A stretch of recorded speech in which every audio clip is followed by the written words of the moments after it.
আসসালামু আলাইকুম। হেল্প পোস্টের পক্ষ থেকে আপনাদের জানাই আন্তরিক শুভেচ্ছা এবং অভিনন্দন। আমি আপনাদের সাথে আছি একে আলামিন খান, আর আপনারা দেখছেন হেল্প পোস্ট। আজকের ভিডিওটিতে দেখাবো এক ভিডিও থেকে অন্য ভিডিওতে ভিউ আনবো কিভাবে। দেখুন, আমরা কম বেশি সবাই ইউটিউব ব্যবহার করে থাকি। অধিকাংশ মানুষ যখন আমাদের ভিডিও দেখতে আসে এবং কাজ শেষে চলে যায় আর আমাদের চ্যানেলে থাকা অন্য ভিডিওটি দেখে না এবং আমাদের চ্যানেল সাবস্ক্রাইব করে না। কিন্তু কেউ যদি আমাদের চ্যানেলের ভিডিও দেখতে আসে, আমরা যদি আমাদের চ্যানেলের ভিতরে থাকা অন্য ভিডিও তাদেরকে দেখাতে পারি, সেক্ষেত্রে আমাদের ভিডিওর ভিউ বাড়বে এবং পরবর্তীতে আমাদের চ্যানেল ভালো লাগলে আমাদের চ্যানেলকে সাবস্ক্রাইব করে আমাদের পাশেই থাকবে। একজন ভিজিটর যখন আমাদের চ্যানেলে আসছে বা আসবে, সে একটা ভিডিও দেখেই যেন না চলে যায়। তাকে দিয়ে অন্য ভিডিও দেখাবো কিভাবে, সেই সকল ভিডিও নিয়ে আলোচনা করব এই ভিডিওটিতে। আপনাদের সকলের জন্য ভিডিওটি খুবই ইম্পর্টেন্ট, তাই কোনো প্রকার স্কিপ না করে, অযথা টানাটানি না করে সম্পূর্ণ ভিডিওটি দেখতে থাকুন। আর আমি আপনাদের দেখাবো এক ভিডিও থেকে অন্য ভিডিওতে ভিউ আনবো কিভাবে। আর দেরি না করে মূল কাজে চলে যাই। তার আগে একটি কথা না বললেই নয়, যদি আমার চ্যানেলে এখনো সাবস্ক্রাইব করে না থাকেন, ক্লিক দি সাবস্ক্রাইব বাটন। আর ইতিমধ্যে সাবস্ক্রাইব করে থাকলে ধন্যবাদ। সব ভিডিওটি শুরু করা যাক।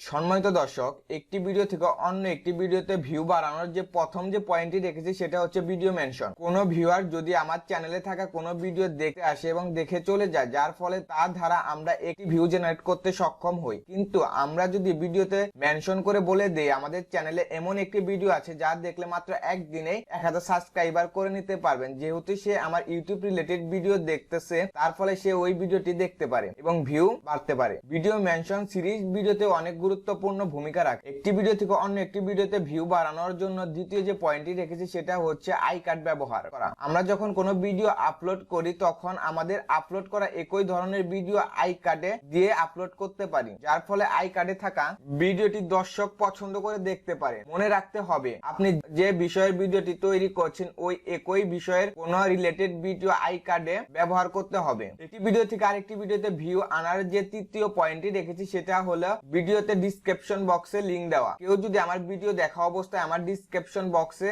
আসে, সেখানে আমার অন্য ভিডিও লিংক দিয়ে রাখি, যার ফলে সে আমার ওই ভিডিওটিও দেখতে পারে। ডিসক্রিপশন লিংক দেওয়ার আগে একটা কথাই মাথায় রাখতে হবে যে আমরা যে ভিডিওর লিংক ব্যবহার করব তার সম্বন্ধে আমাদের একটি টাইটেল যোগ করে দিতে হবে, যার ফলে দর্শকরা বুঝতে পারবে এটা কোন ধরনের ভিডিও, যার ফলে আকর্ষণ করবে এবং ভিডিওর লিংকে ক্লিক করবে, যার ফলে আমরা একটি ভিউ জেনারেট করতে সক্ষম হব। একটি ভিডিও থেকে অন্য ভিডিওতে ভিউয়ার্স আনার যে শেষ পয়েন্টটি রয়েছে সেটি হচ্ছে ভিডিও শেষে অ্যাড স্ক্যান ব্যবহার করা, যার ফলে ভিডিও শেষ হওয়ার 20 সেকেন্ড আগে অ্যাড স্ক্যানে ব্যবহার করা ভিডিওটি দেখতে পারবে সম্মানিত দর্শক এবং ভিউ জেনারেট করতে আকর্ষণ করবে। আমরা অ্যাড স্ক্যানে 4টি ভিডিও ব্যবহার করতে পারবো, কিন্তু 4টি অ্যাড স্ক্যান ব্যবহার না করে 2টি বা 1টি ব্যবহার করলে ভালো হয়। যে ভিডিওটা আমাদের চ্যানেলে মোস্ট পপুলার সেই ভিডিওগুলো ব্যবহার করব। হেল্প পোস্টের পক্ষ থেকে আজকে এটুকুই। আমার ভিডিও ভালো লেগে থাকলে একটি লাইক করবেন, আর কোথাও বুঝতে না পারলে আমাকে অবশ্যই কমেন্ট করে জানাবেন।